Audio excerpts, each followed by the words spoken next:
Mabodo eshikni ochish kerak emasmi? Akajon, bu biznes emas, bu komfort. Aka, bu mashinangizda sigaret chaksa bo'ladimi? Aka, kalanxona emas-ku. Bu suvingiz ham yo'q ekan. Bu suv olib yursangiz bo'lmaydimi 05? Yo'q aka, bu biznesda bo'ladi suv. Mashina shunday issiq bo'lib yotibdi. Aka, kanslar ishlayapti-ku. Buncha gap qovladingiz. Marhamat aka, yetib keldik. Короче, eshikni ochmasangiz tushmayman.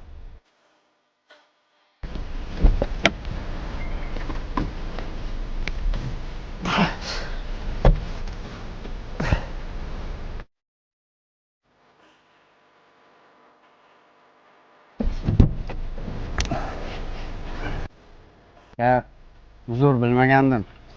Kechirasiz. Shunaqa nogiron bo'lganda nima qilarding? Uzr uka, uzr. Ko'zing ko'r ekan-ku seni, uzr. Shunaqa ko'r bo'lganimda nima qilarding? Dalbay.